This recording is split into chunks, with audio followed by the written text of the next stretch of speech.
Hello, this is Sephi. I'm coming back with a different series than usual. Um, this is Hugh, and this is the start of my series about my ball joint dolls. This isn't my collection of ball joint dolls. It is, but it isn't, because the 6 dolls that are smaller are actually the collection of Hugh. Um, so my collection, part of my collection is Hugh's collection. And the reason why I'd like to start with Hugh today is that I'd like to start talking about my dolls' trousseaus along with my dolls. I'm also cataloging my collection for, future posterity. Partly so when these pass on to other people, they'll have a document of who and what these things are, and partly so I can just remember what I thought of them at the time. A lot of people who play with these dolls play. A lot of people who have these dolls use them to explore parts of their own personality. They use them to explore stories and just generally be creative, and they're also just art objects all by themselves. If you want a further primer on some of the terms and dolls that I'll be talking about, I'm going to link in the description the ball joint doll wiki on Den of Angels, and possibly some other links. I haven't decided yet at the time of the filming of this video where I'd like to send you guys, except the ball joint doll wiki on Den of Angels. A term that most ball joint doll users don't use, that I will be using, is trousseau. The doll's trousseau. And that is a term that came to mean, as far as dolls are concerned, the objects that are in association with that doll. So this is Hugh. Hugh is a Latidoll boy, blue, Rukas. The Latidoll discontinued their blue line sometime between 2011 and 2014. So unfortunately, he's no longer an attainable doll except through the secondhand market. I personally don't intend on selling any of the dolls that I'm going to be showcasing in this series. So my apologies for that. One of the reasons why I'm making this series is that I am downsizing my doll collection. Just the dolls themselves. None of the dolls in this video will be sold, I do not think. And I don't think I'll be selling any dolls that I'm going to be making future videos of. I do think that I'm going to be selling about 4 of my dolls, and that's necessary because A, I have over 30 dolls, and B, I don't know if anybody's been looking at the state of the economy right now, but I need a little bit of extra cash, and I could possibly buy another doll by selling even one of those dolls. So Hugh's trousseau, along with his t-shirts and button-up shirts that he wears, his pants, his shoes, and these shoes get shared between all of my male dolls, because I just don't have that many male shoes, and his socks. Among all those things are also his dolls.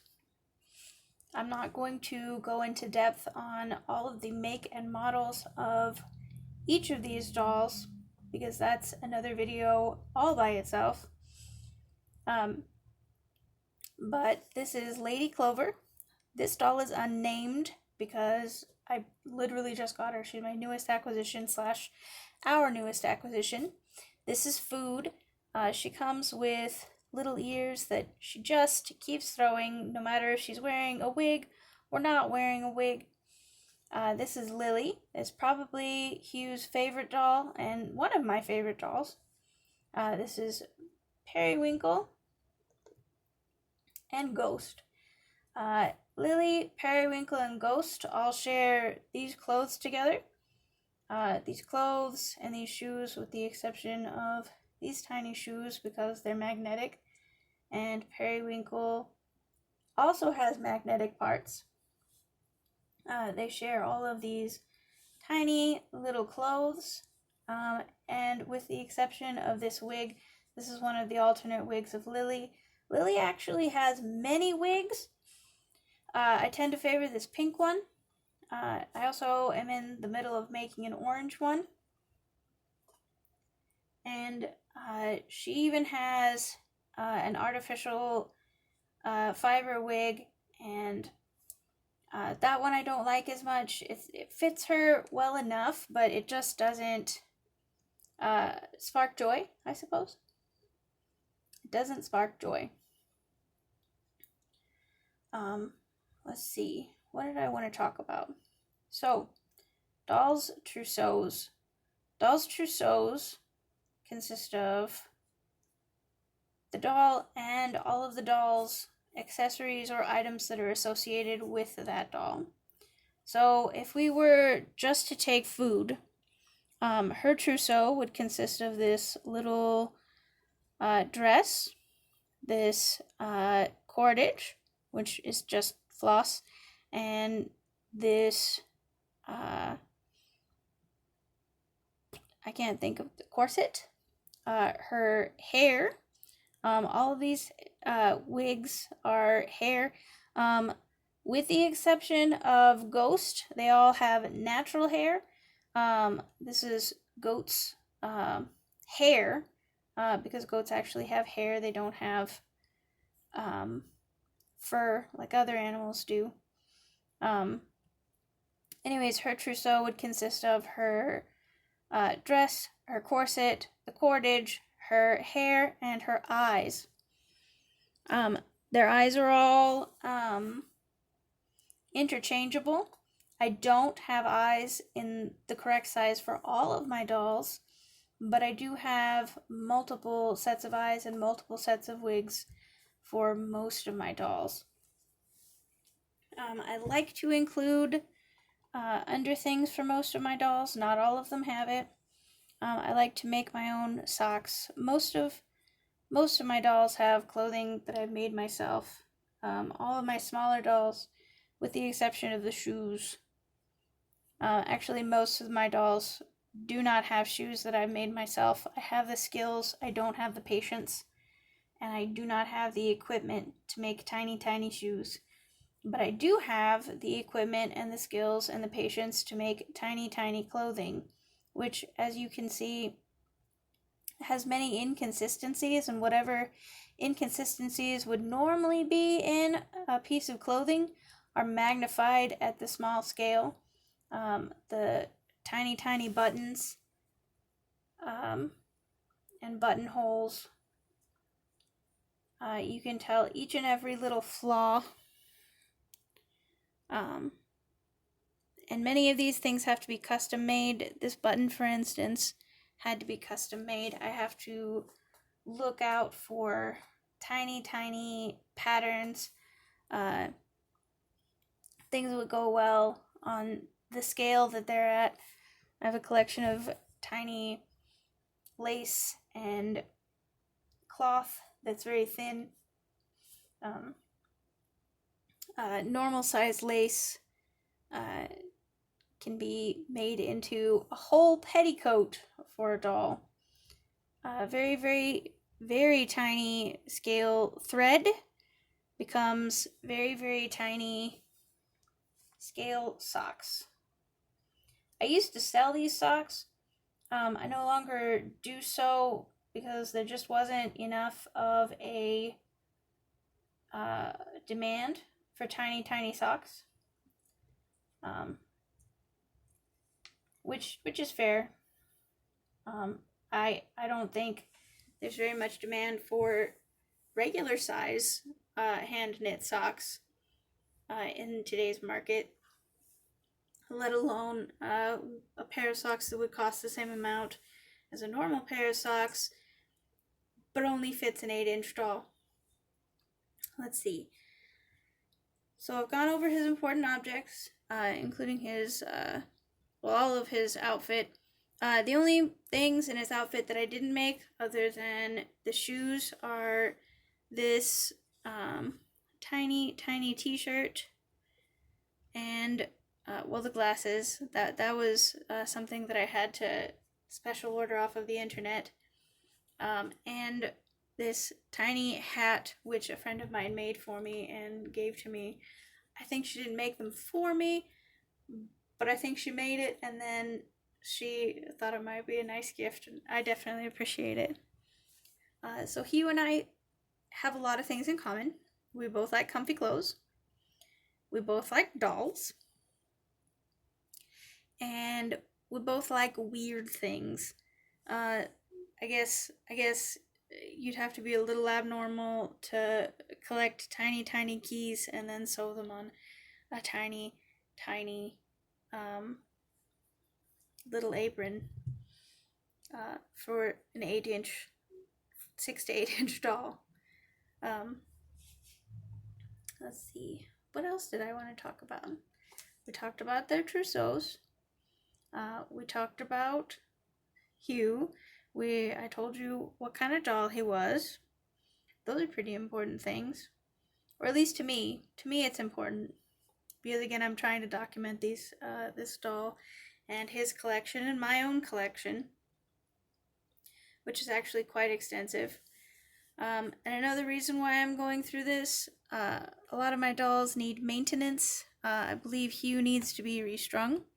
The ball joint of the dolls is, and this is a trigger warning, so if you're creeped out by creepy things, please turn off this video.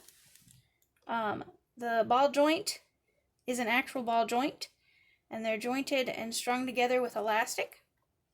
And that almost gives them a personality.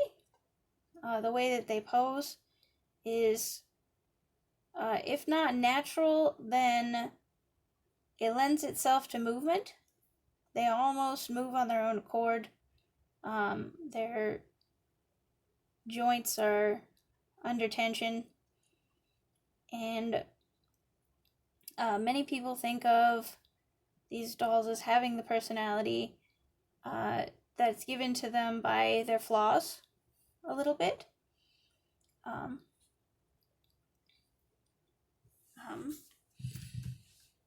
It's pretty interesting owning these. It's been quite an experience. I've been a collector, I think, since 2007, 2006. Hugh was probably my third or fourth doll. I got Hugh and Ghost at the same time. They're the same company. I believe Latidoll still makes the white line, which is what Ghost is from. She's a white line belle. I know I said I wasn't going to go into the make models, but that's part of Hugh's story. I got them at the same time. And you have to wait quite a long time. I waited for Lady Clover for an entire year before she came. Sometimes you can get them quicker.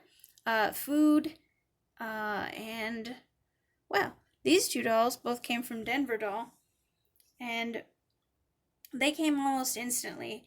A week, I think, was all I had to wait, which in ball joint doll time is no time at all. That's basically instant gratification for these dolls.